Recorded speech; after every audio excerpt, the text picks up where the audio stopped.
Now, what this question basically means is that when you take a very good look at the P intersection Q, what are the smaller groups of sets you can get from it? You're welcome to my YouTube channel today. So we are going to solve this particular question, BECE question 1 2025. Let's read the question together. It says, given that P is equal to multiples of 3 and Q is equal to positive even numbers, are subsets of the universal set, and they've given us the universal sets in the form of an index notation. So I have a video on, index builder notation. If you don't understand, you can just go and then watch that.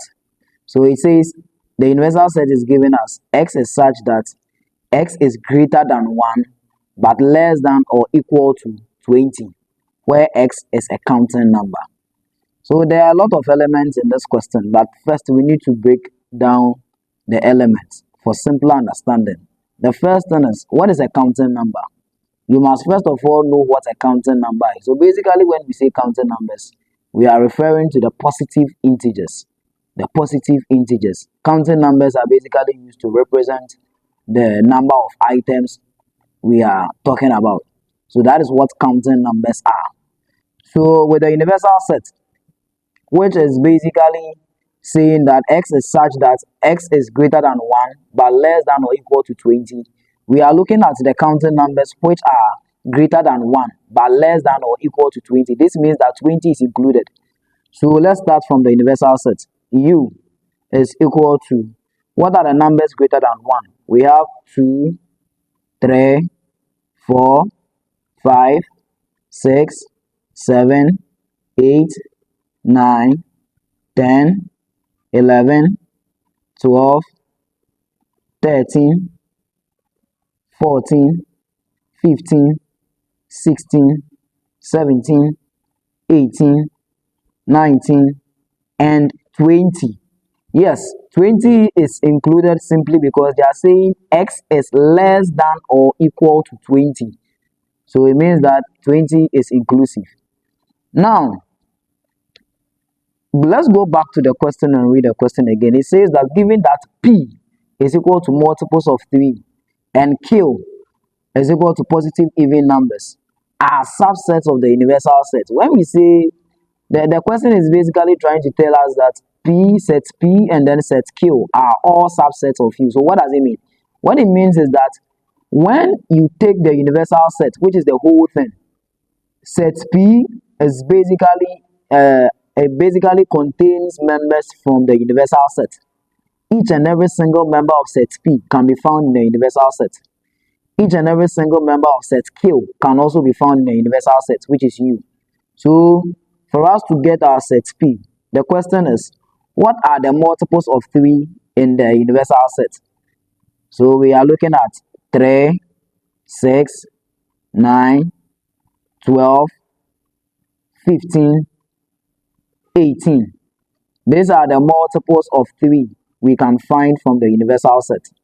Now, what about the Q? We were told that Q is basically equal to positive even numbers. Now the question is, what is an even number? An even number is basically a number which is divisible by 2. So even numbers which can be found in the universal set, we are looking at 2, 4, 6, 8, 10, 12, 14, 16, 18, and 20. I hope you are following. Good. Now, our first question, which is the I, says that we should list the elements in P intersection Q. So, I, P intersection Q.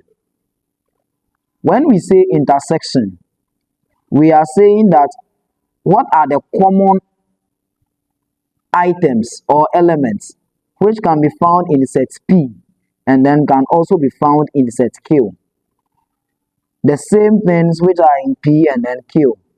Now when you look carefully, you see that there is 3 in set P, but there is no 3 here. There is 6 here. There is 6 in set P, and there is also 6 in set Q. So our first common item is 6. 9 is in set P, 9 is not in set Q. 12 is in set P, 12 is also here. So 12 is also part. 15 is in set P, there is no 15 here. However, there is 18 in set P, and there is also 18 in set Q. So P intersection Q basically means that the common items between P and Q, and the common items between P and Q basically 6, 12, and then 18. So we are done with the I part of the question. Let's move to the I part of the question.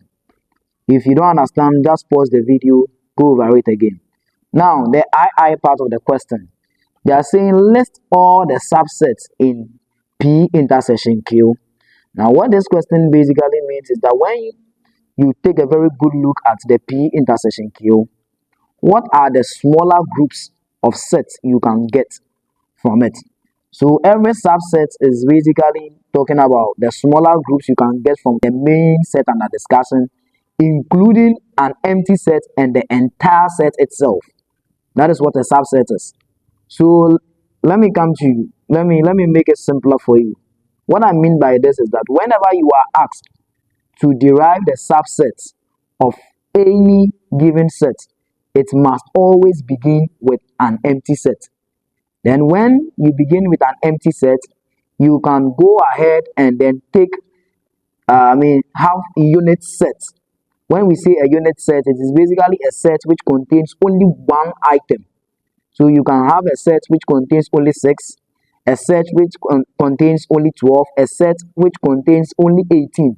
Then you come and pair them double. So you take a set which has 6 and then 12, 6 and then 18, meaning that you are done pairing the 6 and then 18. Then you move to 12. You pair the 12 with the following items. So over here we have only 3 items. So you pair the 12 with what? 18. If you have a problem with, understanding subsets and then how to derive the subsets of a given set, I have a video in the description. Just go and then take a very good look at it so that you can come back to this video for understanding. So for everything I explained, the subset for this set, I said every subset must begin with what? An empty set. So subsets in P intersection Q. Subsets in P intersection Q will basically be equal to an empty set.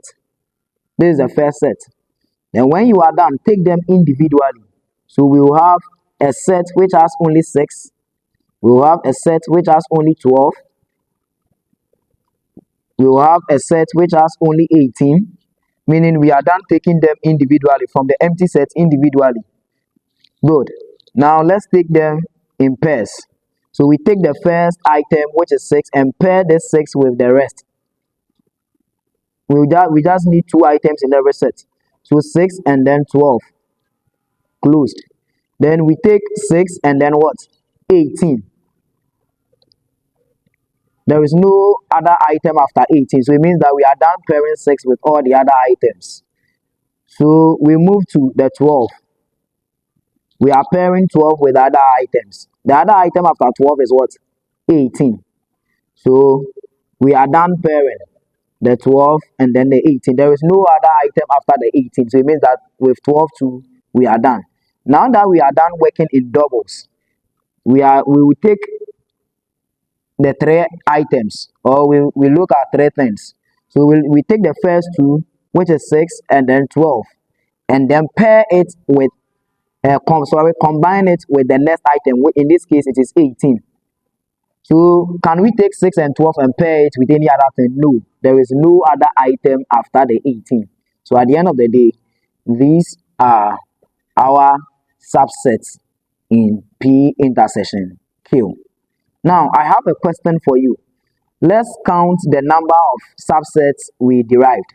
We have 1, 2, 3, 4, 5, 6, 7, 8. So meaning that when you have a set containing 3 items, you are going to end up having 8 subsets. So in the comment section, I need you to comment the formula for finding the subsets. All right.